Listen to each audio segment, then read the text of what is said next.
2024ರ ಲೋಕಸಭಾ ಚುನಾವಣೆಗೆ ಭಾರತೀಯ ಜನತಾ ಪಾರ್ಟಿಯ ದಕ್ಷಿಣ ಕನ್ನಡ ಲೋಕಸಭಾ ಕ್ಷೇತ್ರದ ಅಭ್ಯರ್ಥಿಯಾಗಿ ನನ್ನ ಆಯ್ಕೆ ಆದಮೇಲೆ ನಾನು ಈಗಾಗಲೇ ಕಾರ್ಯಕರ್ತರ ಜೊತೆ ಮಾತುಕತೆ ಮಾಡಲಿಕ್ಕೆ, ಕಾರ್ಯಕರ್ತರ ಅಭಿಪ್ರಾಯವನ್ನು ಪಡಲಿಕ್ಕೆ, ಅವ್ರ ಜೊತೆ ಸಂವಾದ ಮಾಡಲಿಕ್ಕೆ ಪ್ರಾರಂಭ ಮಾಡಿದ್ದೇನೆ. ನಿನ್ನೆ ದಿನ ಸುಳ್ಯ ವಿಧಾನಸಭಾ ಕ್ಷೇತ್ರದಲ್ಲಿ ಕಾರ್ಯಕರ್ತರ ಜೊತೆ ಮಾತುಕತೆಯನ್ನು ಮಾಡಿ ಇವತ್ತು ಇಡೀ ದಿವಸ ಮಂಗಳೂರು ವಿಧಾನಸಭಾ ಕ್ಷೇತ್ರದ ವಿವಿಧ ಹಂತದ ಕಾರ್ಯಕರ್ತರ ಜೊತೆ ಇವತ್ತು ಮಹಾಶಕ್ತಿ ಕೇಂದ್ರ ಮಟ್ಟದಲ್ಲಿ ನಾವು ಕಾರ್ಯಕರ್ತರ ಜೊತೆ ಸಂವಾದವನ್ನು ಇಟ್ಕೊಂಡಿದ್ದೇವೆ. ನಮ್ಮ ಜಿಲ್ಲಾ ಅಧ್ಯಕ್ಷರಾದ ಸತೀಶ್ ಕುಂಪಲ ಅವರು, ನಮ್ಮ ಮಂಡಲದ ಅಧ್ಯಕ್ಷರಾದ ಜಗದೀಶ್ ಆಳ್ವ ಅವರು, ಪಾರ್ಟಿಯ ಎಲ್ಲ ನಾಯಕರ ಜೊತೆ ಇವತ್ತು ಮಂಗಳೂರು ವಿಧಾನಸಭಾ ಕ್ಷೇತ್ರದ ಪ್ರವಾಸವನ್ನು ನಾವು ಮಾಡ್ತಾ ಇದ್ದೇವೆ.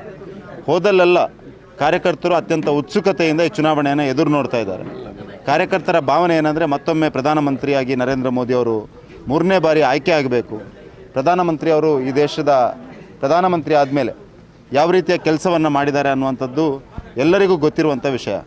ಕಾರ್ಯಕರ್ತರ ಜೊತೆ ಅದನ್ನು ಸಂವಾದ ಮಾಡಿಕೊಂಡು ಮುಂದಿನ ದಿವಸಗಳಲ್ಲಿ ಯಾವ ರೀತಿಯ ಅಭಿಯಾನವನ್ನು ಮಾಡಿ ನಾವು ದಕ್ಷಿಣ ಕನ್ನಡ ಲೋಕಸಭಾ ಕ್ಷೇತ್ರವನ್ನು ಕಳೆದ ಬಾರಿ ಯಾವ ಅಂತರದಲ್ಲಿ ಗೆದ್ದಿದ್ವೋ ಅದಕ್ಕಿಂತಲೂ ಹೆಚ್ಚಿನ ಅಂತರದಲ್ಲಿ ಈ ಬಾರಿ ಚುನಾವಣೆಯನ್ನು ಗೆಲ್ಲಬೇಕು ಅನ್ನುವಂಥದ್ದನ್ನು ಜಿಲ್ಲಾ ಅಧ್ಯಕ್ಷರ ನೇತೃತ್ವದಲ್ಲಿ ನಾವು ಪ್ರಚಾರ ಕಾರ್ಯವನ್ನು ಪ್ರಾರಂಭ ಮಾಡಿದ್ದೇವೆ.